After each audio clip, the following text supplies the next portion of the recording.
home care workers, we must be honest about what the state law says and how we got here.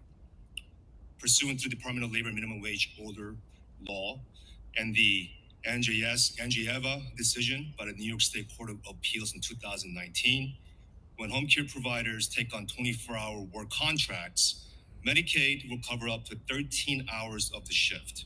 If the worker misses even a second of sleep and eating time, the employer, the provider, must cover the remainder of the 24 hours.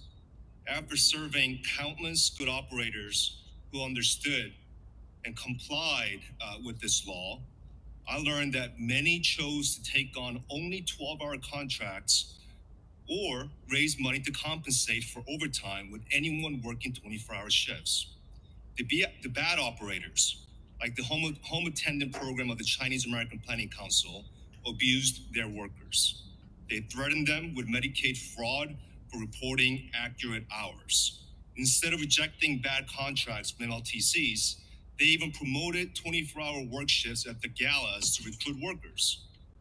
Despite years of workers crying foul and filing lawsuits, groups like CPC acted with impunity, knowing that they could hide behind forced arbitration, that they could cut a sweetheart deal with one of this nation's most powerful healthcare labor unions, 1199 SEIU. It's exactly what happened. After 42 agencies were found to owe billions in back wages, 1199 lawyers cut an agreement on the workers' behalf for pennies on the dollar. Now they're telling workers, my constituents, to take those pennies and waive their right to recourse as workers. What kind of a labor movement is this? Meanwhile, nothing is being done at the state level to enforce abuse of workers or basic wage laws. This is a case of total abdication of government duty and an example of what happens when we outsource and privatize public work, which is what care work is, a public service. Because there's no accountability, women of color, as workers and recipients of care suffer. And I find it odd that after the state completely outsourced care work to local nonprofits and contractors, severely impacting immigrant and minority communities, we now see some state lawmakers pounding their chest about local government stepping in to protect the workers, claiming it's the state's jurisdiction.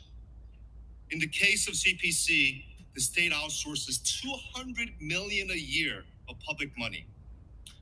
For certain immigrant clients, it has created a shadow home care bureaucracy. The state doesn't enforce our wage laws on them, and we turn a blind eye to the worker abuse. It's only fitting that the local government, in this case, the city of New York, steps in to regulate and protect the workers contracted by a local nonprofit. Now, to those fighting to keep the 24-hour work contracts, are you also fighting for every dollar owed to my constituents? Are Asian immigrants and women workers less human to you? Do they deserve fewer rights than other racial groups?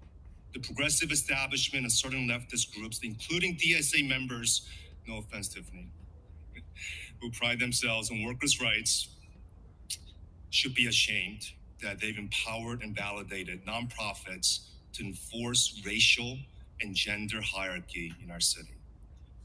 When we outsource public responsibility, we dodge accountability and are no longer pressured to fix anything. Instead of measuring how many Asian immigrant workers lost their health and livelihoods under this privatized public system, we can just focus on positive metrics. How many older adults did CPC serve? How many hours were spent on care, etc. But we can't accept any outcomes underwritten by abuse of workers. That's not public service. It's not public value. It's just exploitation and perpetual racist violence. And it's not sustainable. So we can put an end to this by first ending 24-hour work home care in New York City. Then we must muster up the courage to build care work as part of our public institutions and end the outsourcing and privatization of public work. I implore this body to pass this legislation, seize the moment for municipal activism, build public value, and ask the mayor to sign it as soon as possible. Thank you.